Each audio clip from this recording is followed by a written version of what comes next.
Have you ever replayed a conversation in your head long after it ended? Not just once, but again and again and again. You think about what you said, what you should have said, what you could have said differently. You analyze their tone, their facial expression, that pause before they responded. And hours later, sometimes even days later, your mind is still there. The conversation ended in real life, but it didn't end inside you.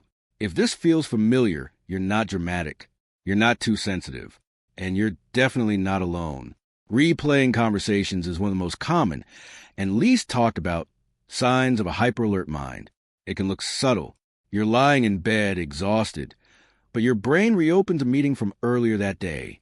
You're in the shower, and suddenly you're correcting a sentence you said 3 days ago. You receive a short reply to a message, and your mind fills in 10 possible negative interpretations. This isn't random. Your brain is trying to do one thing: protect you socially. Humans evolved in small tribes where belonging meant survival. Being rejected wasn't just uncomfortable, it was dangerous. So your brain developed a monitoring system. It constantly scans for social mistakes. Did I say something wrong? Did I offend someone? Did I look incompetent?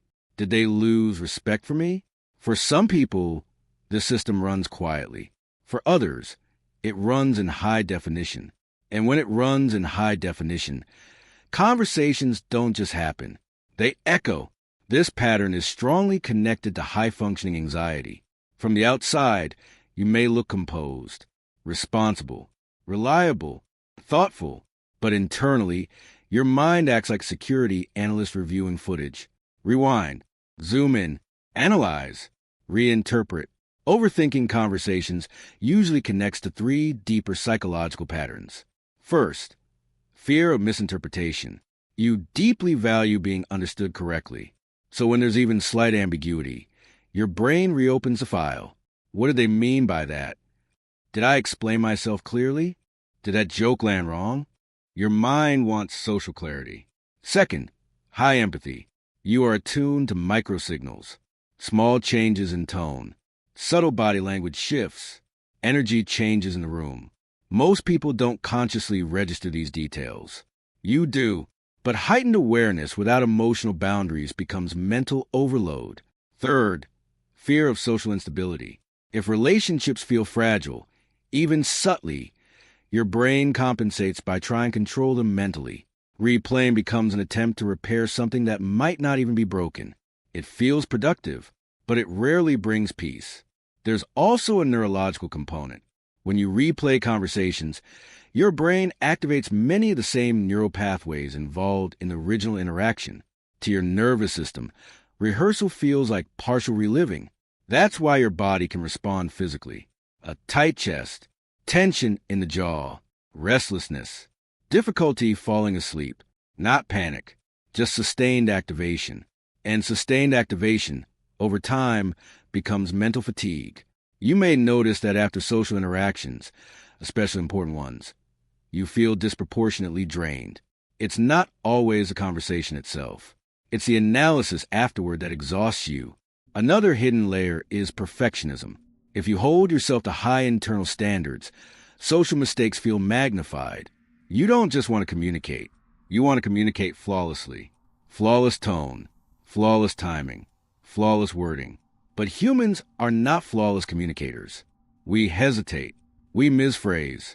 We interrupt unintentionally. Yet, when perfection becomes the expectation, every small imperfection feels like evidence. And then the review begins. There's also something called the spotlight effect. Psychologically, we tend to overestimate how much other people notice our behavior. You might replay one awkward sentence for days. Meanwhile, the other person forgot it within minutes. Most people are far more focused on their own perceived mistakes than yours. But your hyper-awareness makes it feel like you're constantly being evaluated. Now here's another layer that often goes unnoticed. Many people who replay conversations grew up in environments where emotional responses were unpredictable. Maybe approval felt inconsistent. Maybe you had to read the room carefully. Maybe small mistakes were criticized more than acknowledged. When you grow up needing to monitor emotional signals for safety, that skill doesn't disappear in adulthood. It sharpens.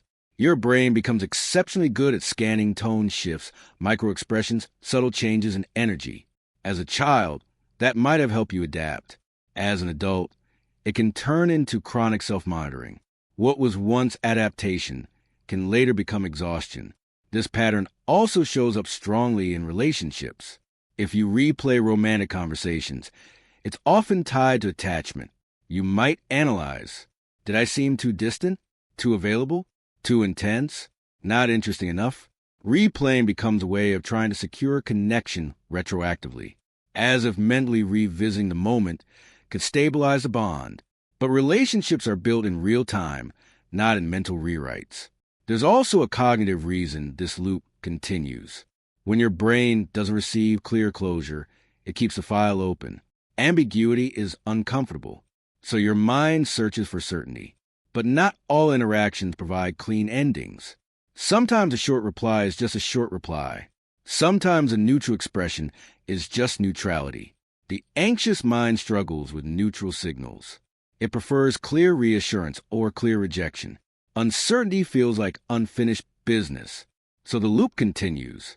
Now compare this to someone who doesn't replay conversations. It's not that they don't care. It's that their nervous system returns to baseline faster. Their brain registers the event as complete. Yours sometimes doesn't. That difference isn't about intelligence. It's about sensitivity and nervous system regulation. Highly perceptive people often encode social memories more vividly. You remember exact wording, exact tone, exact facial expressions. That vivid recall makes it easier to re-enter the moment internally. But here's the important distinction. Replaying conversations is not automatically unhealthy. Reflection can build growth. You can ask, did I communicate clearly? Is there something I can improve next time? That's constructive reflection. But rumination sounds different. Rumination says, why did I say that? I always mess things up. They probably think less of me now. Reflection builds insight. Rumination builds anxiety. And the line between them is self-compassion. Without self-compassion, awareness turns against you. With self-compassion, awareness becomes emotional intelligence. The next time you catch your mind replaying something, ask yourself, am I reviewing to learn, or am I reviewing to criticize myself? Your brain isn't attacking you. It's overprotecting you. And protection sometimes needs recalibration.